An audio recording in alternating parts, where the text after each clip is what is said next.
Hello दोस्तों, BMS note simplified में आप सभी का एक और बार स्वागत है। और आप अगर यहाँ पर नए हैं तो मेरा नाम डॉक्टर अपूर्वा है और इस चैनल पर हम बीएमएस सिलेबस से रिलेटेड जो चैप्टर्स होते हैं उनको हम शॉर्ट नोट्स और एक सिंपल एक्सप्लेनेशन लेक्चर के रूप में हम यहाँ पर देखते हैं।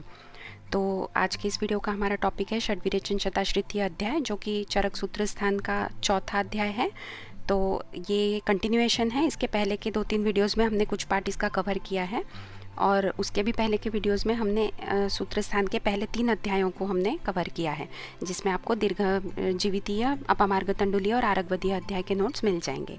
तो उनका लिंक भी मैं यहाँ पर डिस्क्रिप्शन में भी दे दूँगी, आई बटन में भी दे दूँगी, और आप इस चैनल पर जाकर प्लेलिस्ट में भी उसको चेक कर सकते हैं, आपको आसानी से मिल जाएंगे। तो आज के इस वीडियो में हम षड्विरेचन शताश्रितीय का आगे का भाग, जिसमें हम चतुर्थ, पंचम और षष्ठ कषाय वर्ग देखेंगे, यानी कि चौथा, पांचवा और छठा कषाय वर्ग जो है वो देखेंगे। टोटल 10 कषाय वर्ग हैं, तो 10 एक वीडियो में कवर नहीं करके हमने इनको अलग अलग वीडियोज़ में कवर किया है, ताकि आपको भी लर्न करने के लिए आसानी हो जाए।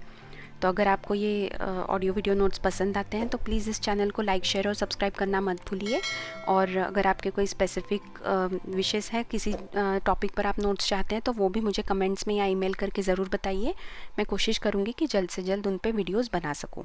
तो चलिए आइए देखते हैं आज के वीडियो में क्या है। तो आज के इस वीडियो में सबसे पहले हम चतुर्थ कषाय वर्ग देखेंगे। तो चतुर्थ कषाय वर्ग में 4 महाकषाय आते हैं टोटल। तो इनमें आते हैं स्तन्य जनन महाकषाय, स्तन्य शोधन, शुक्र जनन और शुक्र शोधन। तो सबसे पहले हम स्तन्य जनन महाकषाय क्या है वो देखते हैं। तो स्तन्य जनन महाकषाय को हम गैलेक्टोगॉग्स भी कह सकते हैं। तो स्तन्य जनन मतलब जो कि दूध को उत्पन्न करते हैं, मिल्क सिक्रीशन को जो बढ़ाते हैं, उत्पन्न करते हैं, बढ़ाते भी नहीं, जो उत्पन्न करते हैं उनको हम स्तन्य जनन कहते हैं। तो इनमें जो 10 द्रव्य हैं वो कौन से हैं देखिए। सबसे पहले इसमें आपको लिखना है खस, शाली और षष्टिक। तो खस, शाली और षष्टिक ये प्रमुख द्रव्य है इसमें।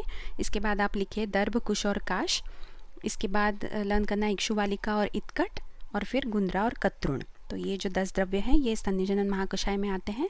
खस, शाली, षष्टिक, दर्भ, कुशकाश, इक्षुवालिका, इत्कट, गुंद्रा और कत्रुण। तो जो दूध को उत्पन्न करने वाले द्रव्य हैं वो उन सबको इसमें इंक्लूड किया गया है। सुश्रुत सूत्र स्थान में जो अध्याय 38 है, 38, इसमें उन्होंने काकोल्यादि गण को स्तन्य जनन कहा है। तो ये एक एमसीक्यू आ जाता है कि सुश्रुत के हिसाब से कौन सा गण स्तन्य जनन कहा गया है, तो काकोल्यादि गण है। अब सुश्रुताचार्य ने जो है उन्होंने स्तन्य को आप्य यानी कि जलीय प्रधान द्रव्य कहा है।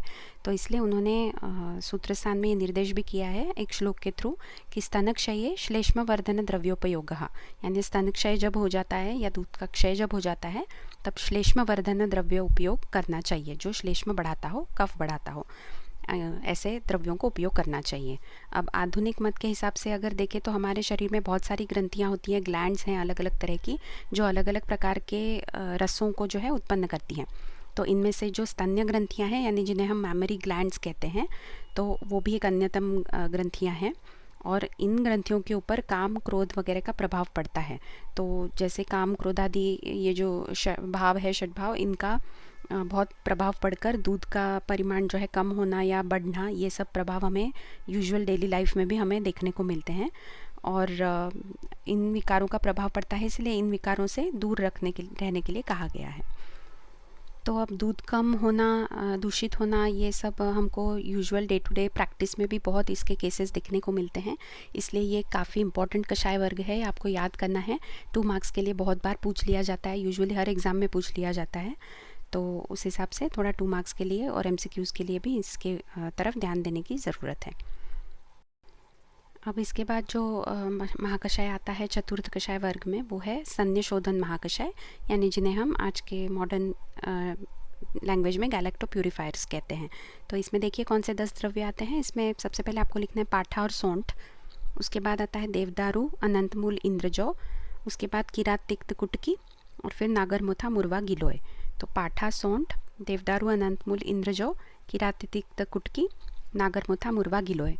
मैंने कोशिश की है कि इन महाकषायों के जो द्रव्य हैं उनको मैं थोड़ा ग्रुपिंग कर के लिख सकूं, ताकि जिससे आपको इनको लर्न करने में आसानी हो किसी ना किसी पैटर्न के थ्रू। अगर आपके पास और भी कोई टेक्निक्स है तो आप उनके थ्रू भी इसको लर्न कर सकते हैं। तो इस महाकषाय में हम जो द्रव्य देखते हैं वो सब स्तन्य विकार को दूर करने वाले द्रव्य हैं। और सुश्रुत संहिता के अनुसार सुश्रुताचार्य ने सुरसादि गण और वचादि हरिद्रादि गण को दोनों को स्तन्य शोधन कहा है, क्योंकि सुरसादि गण जो है वो कफनाशक है और स्तन्य को जो है वो कफ प्रधान माना गया है। तो इसलिए कफनाशक जो भी होगा वो स्तन्य की दुष्टि को भी शुद्ध करने वाला होगा, इसलिए सुरसादि गण को उन्होंने कफनाशक माना है और वचादि और हरिद्रादि गण को उन्होंने स्तन्य शोधन कहा है। इसलिए ट्रीटमेंट में स्तन्य शोधन के तौर पे इन तीनों को ही हमको यूज़ करना है, इन तीनों का ही यूज़ जो है वो प्रशस्त माना गया है। तो ये एक MCQ है। स्तन्य शोधन महाकषाय के ऊपर भी 2 मार्क्स का क्वेश्चन बहुत ही बार पूछ लिया जाता है, क्योंकि ये भी प्रैक्टिकल लाइफ में काफ़ी देखने को मिलता है हमको स्तन्य दुष्टि की केसेस। तो इसलिए उस हिसाब से क्वेश्चंस यूजुअली एग्ज़ाम में पूछे भी जाते हैं। तो इसलिए आपको 2 मार्क्स के लिए इसकी तरफ थोड़ा ध्यान देने की ज़रूरत है। अब इसके बाद चतुर्थ कषाय वर्ग में जो तीसरा महाकषाय है वो है शुक्र जनन महाकषाय, जिन्हें हम स्पर्मोपोएटिक ड्रग्स भी कहते हैं। तो ये शुक्र का जनन करता है, शुक्र को उत्पन्न करता है, तो इसलिए इनको शुक्र जनन द्रव्य कहा गया है। इनमें सबसे इंपॉर्टेंट जो लिखना है आपको वो है जीवक और ऋषभक। इसके बाद आप काकोलिक शिरकाकुली लिखिए, फिर मुद्गपर्णी माशपर्णी लिखिए, इसके बाद मेदा शतावरी जटामासी कुलिंगा, इन चारों को आप एक साथ लर्न कर सकते हैं। तो जीवक ऋषभक ये सबसे इंपॉर्टेंट है। इसके बाद काकोलिक शिरकाकुली, मुद्गपर्णी माशपर्णी और फिर मेदा शतावरी जटामासी और कुलिंगा। तो ये सारे द्रव्य जो है ये शुक्र को उत्पन्न करते हैं, शुक्र प्रोड्यूस करते हैं, इसलिए इन्हें स्पर्मोपोएटिक कहा गया है। और अलग अलग द्रव्यों के भी अलग अलग यूजेस हैं, जैसे कि वनभंटा जो है उसका फल जो है वो शुक्र का रेचक है, तो रेचन शुक्र रेचन के लिए हम इसे इस्तेमाल करते हैं। जायफल जो है वो शुक्र को रोकता है, तो स्तंभन के तौर पे इसको इस्तेमाल किया जाता है। और हरित की जो है वो शुक्र को सुखाता है, तो शोषण के यूज़ के लिए हम इसको इस्तेमाल करते हैं। तो इस तरह से ये MCQs हैं कुछ जो एग्ज़ाम में पूछ लिए जाते हैं आपको। वनभंटा का फल प्रॉपर एक्चुअली शुक्र का क्या काम करता है, तो शुक्र रेचन का काम करता है। तो इस तरह से MCQs आपको थोड़े याद रखने की ज़रूरत है। ये भी प्रैक्टिकल लाइफ में काफ़ी देखने को मिलते हैं। शुक्र जनन जो शुक्र के प्रॉब्लम्स है वो स्पर्म के सीमेन के प्रॉब्लम्स हमको प्रैक्टिकल लाइफ में बहुत ही देखने को मिलते हैं।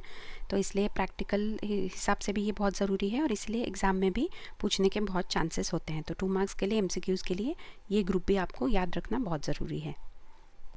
अब इसके बाद जो चतुर्थ कषाय वर्ग में आखिरी महाकषाय है वो है शुक्र शोधन महाकषाय, जिन्हें हम स्पर्मो प्यूरिफायर्स भी कहते हैं। तो इन शुक्र शोधन महाकषाय में देखिए कौन से 10 द्रव्य आते हैं।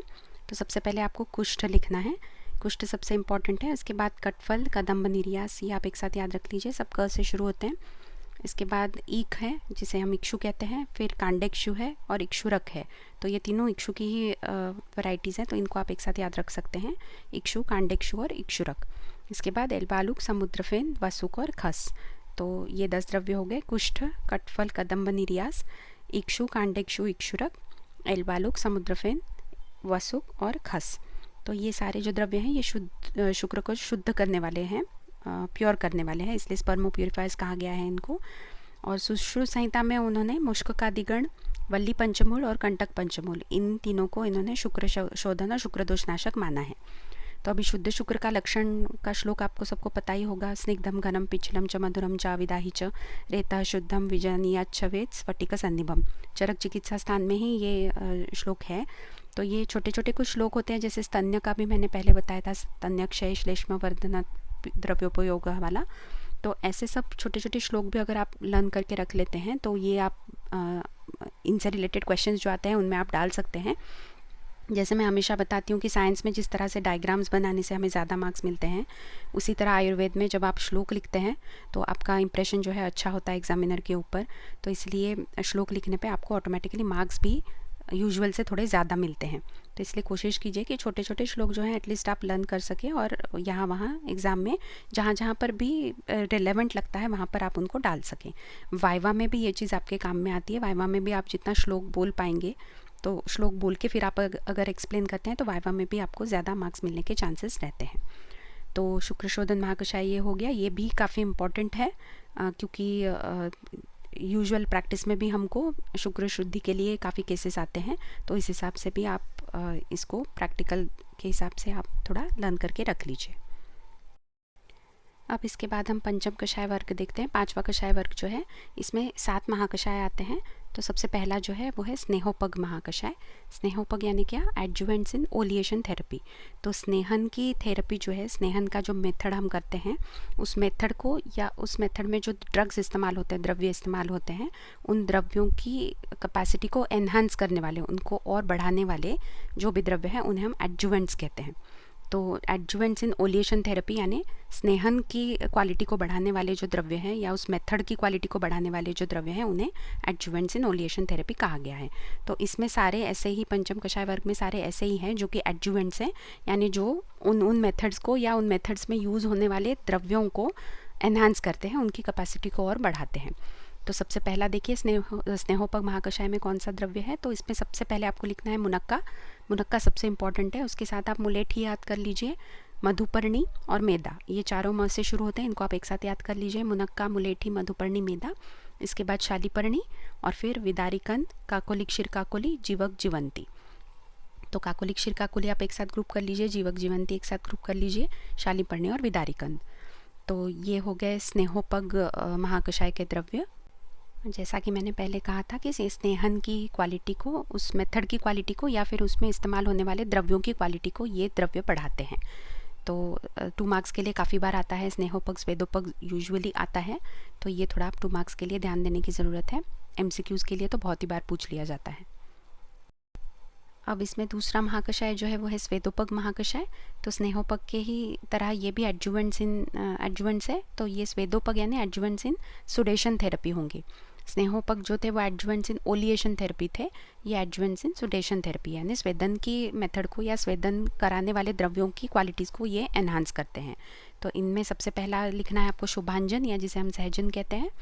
शुभांजन सबसे पहला, सबसे इंपॉर्टेंट है। इसके बाद आएगा एरंड, अर्क, वृश्चिर, पुनर्नवा। इन पांचों को एक साथ याद कर लीजिए। जौ, तिल, कुलथ, माश और बेर, तो इनको आप एक साथ याद रख लीजिए। इनमें से धान है, फल है, तो ये ग्रुप करके याद रखना आसान है।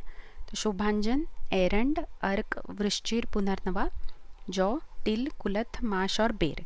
तो ये 10 द्रव्य हो गए जो स्वेदोपग महाकषाय में आते हैं। जैसा कि मैंने कहा स्नेहोपग और स्वेदोपग बहुत बार पूछ लिए जाते हैं। तो स्नेहन के द्रव्य अलग है, स्वेदन के अलग है, और स्नेहोपग, स्वेदोपग अलग है।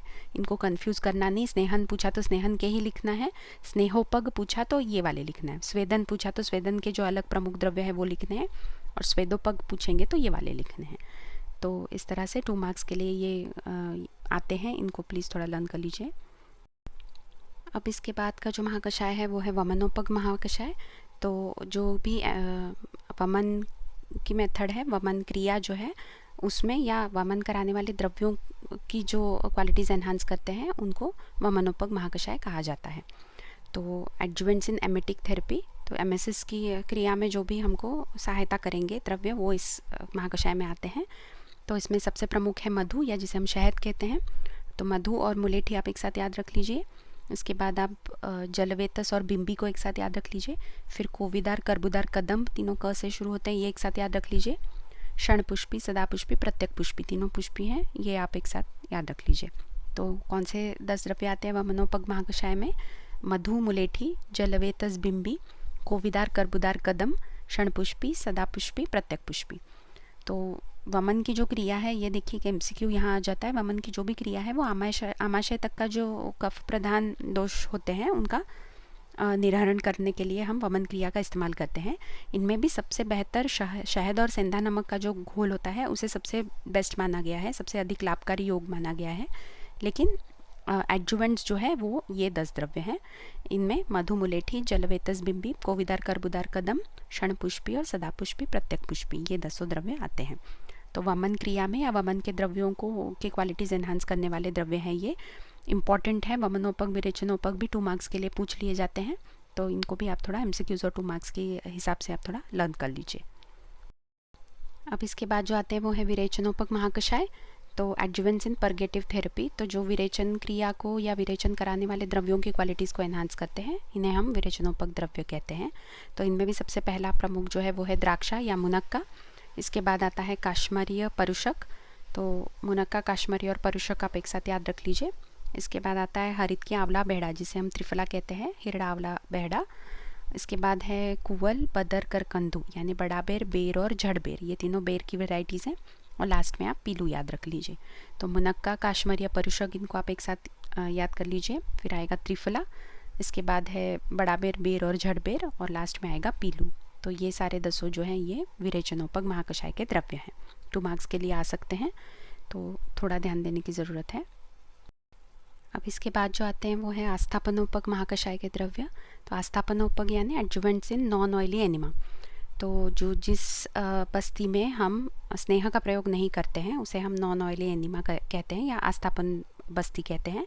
तो आस्थापनोपक यानी आस्थापन बस्ती में सहायता करने वाले, जो आस्थापन बस्ती की क्वालिटीज़ को एनहांस करते हैं या आस्थापन बस्ती में इस्तेमाल होने वाले द्रव्यों की क्वालिटीज़ को एनहांस करते हैं, इन्हें हम आस्थापनोपक महाकषाय के द्रव्य कहते हैं। तो इनमें सबसे प्रमुख जो है वो है त्रिवृत, उसके बाद है मुलेठी और मैनफल। तो इन तीनों को एक साथ पहले आप याद कर लीजिए। त्रिवृत सबसे प्रमुख है, उसके बाद मुलेठी, मैनफल, उसके बाद है बेल और कुष्ठ, उसके बाद पिपली और सरशप, और लास्ट में वच्छा, इंद्रजौ और शतपुष्पा। तो ऐसे कोई पर्टिकुलर पैटर्न नहीं है यहाँ लर्न करने के लिए, लेकिन थोड़ा ग्रुप्स करके मैंने दिया है ताकि किसी तरह से लर्न हो पाए आपको। तो त्रिवृत, मुलेठी, मैनफल ये सबसे पहले हैं, इसके बाद बेल, कुष्ठ, इसके बाद पिपली, सरशप, और फिर वच्छा, इंद्रजौ और शतपुष्पा। तो ये जो है ये आस्थापनोपक महाकषाय है। आस्थापन बस्ती की क्रिया को एनहांस करते हैं और उनमें इस्तेमाल होने वाले द्रव्यों की क्वालिटीज़ को भी एनहांस करते हैं। अब इसके बाद आते हैं अनुवासनोपक महाकषाय। तो अनुवासनोपक यानी जो ऑयली एनिमा जिसे हम अनुवासन बस्ती कहते हैं, तो अनुवासन बस्ती की क्रिया को एनहांस करने वाले या उनके द्रव्यों को एनहांस करने वाले द्रव्यों को हम अनुवासनोपक महाकषाय में सम्मिलित करते हैं। तो ये है एडजुवेंट्स इन ऑयली एनिमा। तो इसमें सबसे पहले आएगा रासना, उसके बाद है देवदारू, बेल और मैनफल। तो रासना सबसे पहले लिखना है, फिर है देवदारू, बेल और मैनफल, इसके बाद शतपुष्पा, श्योनाक, दोनों श से शुरू होते हैं, सफ़ेद पुनर्नवा और पुनर्नवा, और लास्ट में गोखरू और अग्निमंथ। तो ये 10 द्रव्य हो गए, रासना, देवदारू, बेल, मैनफल, शतपुष्पा, श्योनाक, सफ़ेद पुनर्नवा, पुनर्नवा, गोखरू और अग्निमंथ। तो ये है अनुवासनोपक महाकषाय के द्रव्य जो अनुवासन बस्ती की क्रिया को और उनके द्रव्यों को एनहांस करते हैं। अब इसके बाद आता है शिरोविरेचनोपक महाकषाय। तो सबसे लास्ट में है, 7वां महाकषाय है ये। इन्हें हम एडजुवेंट्स इन एराइंस कहते हैं, और जो शिरोविरेचन में सहायता पहुंचाते हैं, यानी कि शिरोविरेचन की क्रिया को एनहांस करते हैं या उनके ड्रग्स जो यूज़ होते हैं उनकी क्वालिटीज़ को बढ़ाते हैं। तो इनमें सबसे प्रमुख जो है वो है मालकांगनी या क्षवक, इसके बाद आएगा मरीच, पिपली, सरसों, उसके बाद आप याद कर लीजिए श्वेता, महाश्वेता, और फिर देख लीजिए विडंग, शिग्रू और अपामार्ग तंडुल। तो मालकांगनी, क्षवक सबसे पहले आएगा, इसके बाद मरीच, पिपली, सरसों, श्वेता, महाश्वेता, विडंग, शिग्रू और अपामार्ग तंडुल। तो ये 10 द्रव्य हो गए शिरोविरेचनोपक महाकषाय के द्रव्य जो शिरोविरेचन की क्रिया की क्वालिटीज़ को एनहांस करते हैं। अब इसके बाद हम देखते हैं षष्ठ कषाय वर्ग, जो 6वां कषाय वर्ग है। इसमें 3 महाकषाय आते हैं। सबसे प्रमुख इसमें जो है वो है छर्दी निग्रहण महाकषाय, यानी जो छर्दी को रोकते हैं, जो वमन को, उल्टी को रोकते हैं, जिन्हें हम एंटी एमेटिक्स कहते हैं। तो इनमें सबसे पहले है जामुन, तो ये आपको सबसे फर्स्ट लिखना है जामुन, इसके बाद आम्रपल्लव, फिर मातुलुंग जिसे हम बिजोरा नींबू कहते हैं, अम्लबदर और दाड़िम। तो ये 5 फल हैं, इनको आप एक साथ याद कर सकते हैं, जामुन, आम्रपल्लव, मातुलुंग, अम्लबदर और दाड़िम। इसके बाद है जौ और साठी चावल, ये धान है, इन दोनों को आप एक साथ याद रख सकते हैं, जौ और साठी चावल, और लास्ट में खस, मिट्टी और लाजा, तो लाजमंड। तो ये जो है ये छर्दी निग्रह महाकषाय में आने वाले 10 द्रव्य हैं। तो ये जो द्रव्य हैं ये कषाय और अम्ल रस प्रधान द्रव्य है। क्यों ये कषाय और अम्ल रस प्रदान होता है? कषाय रस से क्या होता है, जीभ जो है हमारी छर्दी में जो स्तब्ध हो जाती है, जड़ता आ जाती है, वो कषाय रस से रिड्यूस हो जाती है, कम हो जाती है। और अम्ल रस जीभ की स्तब्धता को कम तो करता ही है, साथ में उसकी प्रबुद्धता को भी बढ़ाता है। तो इसलिए कषाय रस और अम्ल रस प्रदान होते हैं ये द्रव्य। तो जामुन, आम्रपल्लव, बिजोरा नींबू, अम्लबदर, दाड़िम, जौ, साठी चावल और खस, मिट्टी और लाजा, ये 10 द्रव्य है छर्दी निग्रहण महाकषाय के द्रव्य। सॉरी, मैं यहाँ पर लिखना भूल गई हूँ। सुश्रुत संहिता में सुश्रुत आचार्य ने आरगवद, पटोल और गुड़ुचादि गणों का निर्देश किया है छर्दी निग्रहण महाकषाय के तौर पे। तो ये एक MCQ आ जाता है सुश्रुत संहिता में। आरग्वद, पटोला और गुडुचादिगण, आरग्वदादिगण, पटोलादिगण और गुडुचादिगण, ये तीनों जो है ये छर्दी निग्रह गण माने गए हैं सुश्रुताचार्य के हिसाब से। तो ये 2 मार्क्स के लिए आ जाता है। एंटी एमेटिक्स हमें प्रैक्टिकल लाइफ में भी काफ़ी देखने को मिलते हैं, उल्टी के केसेस उनको रोकना होता है, तो इसलिए एंटी एमेटिक्स बहुत इंपॉर्टेंट है। तो 2 मार्क्स के लिए आप इसे याद कर लीजिए। इसके बाद जो है वो है तृष्णा निग्रहण महाकषाय, यानी कि जिसे हम एंटी थर्स्ट ड्रग्स कहते हैं। बहुत प्यास जब लगती है तो प्यास को रोकने के लिए इन द्रव्यों का इस्तेमाल किया जाता है। तो सबसे पहले इसमें आता है सौंठ और जवासा। सबसे प्रमुख है सौंठ, फिर जवासा। इसके बाद है मुस्ता, परपट और चंदन। फिर है चिरायता, गुरुच और रिब्बेर, और धान्यक और पटोल। तो ये 10 द्रव्य हैं तृष्णा निग्रहण: सौंठ, जवासा, मुस्ता, परपट, चंदन, चिरायता, गुरुच, रिब्बेर, धान्यक और पटोल। वात पित्त शामक द्रव्य होते हैं ये सारे। तो ये एक MCQ है कि तृष्णा निग्रहण महाकषाय के द्रव्य कौन से गुण वाले होते हैं, तो वात पित्त शामक होते हैं। सुश्रुत सूत्रस्थान में उन्होंने सारीवादी, उत्पलादि, परुषकादि और त्रपवादी, इन चारों को पिपासानाशक यानी तृष्णानाशक कहा है। तो ये एक MCQ है। सारीवादी, उत्पलादि, परुषकादि और त्रपवादी ये पिपासानाशक द्रव्य सुश्रुत के हिसाब से माने गए हैं। अब ज्वरजनित दाह जो होता है, ज्वर व्याधि में जो दाह उत्पन्न होता है, उसके लिए हम एक बहुत ही फेमस एक योग पता होगा आपको, श्रुतशित जल का इस्तेमाल किया जाता है। ये श्रुतशित जल कैसे बनता है? मुस्ता, परपट, कोशिर, चंदनोदित चनाग्रहे श्रुतम शीतम जलम दद्यात् पिपासा ज्वरशांतये। काफ़ी इंपॉर्टेंट श्लोक है, ज़रूर याद कीजिए। 2 मार्क्स के लिए वाइवा में भी पूछा जाता है बहुत बार, और MCQs 2 मार्क्स के लिए तो आता ही है। तो काफ़ी फेमस भी है वैद्यों में। श्रुतशित जल बहुत इंपॉर्टेंट है ज्वर में जो दाह होता है उसका नाश करने के लिए। अब इसके बाद आज के वीडियो का लास्ट महाकषाय जो है वो है हिक्का निग्रहण महाकषाय, जिसे हम एंटी हिकअप ड्रग्स कहते हैं, जो हिचकी हिकअप्स को जो रोकता है। तो इसमें सबसे प्रमुख द्रव्य जो है वो है कचूर। इसके बाद है पुष्कर मूल। तो कचूर और पुष्कर मूल को आप एक साथ याद रख लीजिए। उसके बाद छोटी कटेरी, बड़ी कटेरी को आप एक साथ याद रख सकते हैं, छोटी कंटकारी, बड़ी कंटकारी। इसके बाद है वृक्षरूहा अभया, फिर पिपली दुरालभा, और फिर काकड़ सिंगी और बेर की गुठली। तो ये 10 द्रव्य है हिक्का निग्रहण महाकषाय के द्रव्य: कचूर, पुष्कर मूल, छोटी कंटकारी, बड़ी कंटकारी, वृक्षरूहा अभया, पिपली दुरालभा, काकड़ सिंगी और बेर की गुठली। तो हिक्का जो है नाम भेद से 5 प्रकार का बताया गया है। ये एक MCQ है, पूछ लिया जाता है। तो 5 प्रकार का हिक्का होता है नाम भेद से, उन सभी के लिए ये द्रव्य जो है इम्पॉर्टेंट है। और हिक्का की जो उत्पत्ति बताई गई है वो कफयुक्त वायु की वजह से बताई हुई है। तो ये भी एक MCQ है। तो कफयुक्त वायु से उत्पत्ति होती है हिक्का की, और इसलिए कफवात नाशक द्रव्य जो है वही हिक्का का ट्रीटमेंट है। तो ये सारे द्रव्य जो है ये कफवात नाशक द्रव्य है। MCQ आ जाता है कि हिक्का निग्रहण महाकषाय के जो द्रव्य है वो किस दोषों का शमन करते हैं, तो ये कफवात नाशक द्रव्य होते हैं। तो 2 मार्क्स के लिए आ जाता है। हिकअप्स बहुत कॉमन नहीं हैं पर मिलते हैं प्रैक्टिस में देखने को। मैंने अपनी प्रैक्टिस में बहुत सारे देखे हैं हिकअप के पेशेंट्स, और बहुत अजीब अजीब तरह के होते हैं। मतलब बहुत ही मुश्किल होता है उनको, एक बार शुरू होती है हिचकी तो रुकने का नाम ही नहीं लेती। और मैंने भी इनमें से कुछ द्रव्यों का इस्तेमाल मैंने किया है, तो मुझे प्रैक्टिस में काफ़ी अच्छा रिजल्ट मिला है इन द्रव्यों की वजह से। तो प्रैक्टिकल नॉलेज के हिसाब से भी आप इन द्रव्यों को याद कर लीजिए। 2 मार्क्स के लिए पूछ लिया जाता है हिक्का निग्रहण महाकषाय। तो दोस्तों आज के इस वीडियो में हमने चौथा, पांचवा और छठा महाकषाय देखा है। 10 में से हमने अभी तक 6 कषाय वर्ग कवर किए हैं। तो इसके अगले के वीडियो में मैं कोशिश करूँगी कि बचे हुए चारों कवर कर लूँ। अगर नहीं तो ये और इसके बाद वाला 1-2 वीडियोज़ में हम इसको ख़त्म करेंगे। तो मैंने कोशिश की है कि इनको मैं सिंप्लीफाई करके ग्रुप्स बना के थोड़ा टिप्स ट्रिक्स के साथ में आप जैसे इसको याद कर सकें, उस तरह से मैंने थोड़े से ये नोट्स बनाने की कोशिश की है। तो अगर आपको ये ऑडियो वीडियो नोट्स पसंद आते हैं तो प्लीज़ इस चैनल को लाइक, शेयर और सब्सक्राइब करना मत भूलिए। और अगर आप किसी पर्टिकुलर टॉपिक पे नोट्स चाहते हैं तो प्लीज़ मुझे कमेंट्स में या ईमेल करके ज़रूर बताइए। मैं कोशिश करूँगी कि जल्द से जल्द मैं उन पर नोट्स बना सकूँ।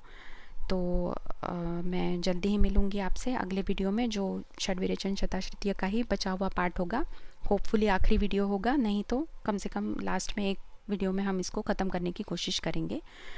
तो जल्दी ही मिलती हूँ आपसे, तब तक के लिए bye bye and take care.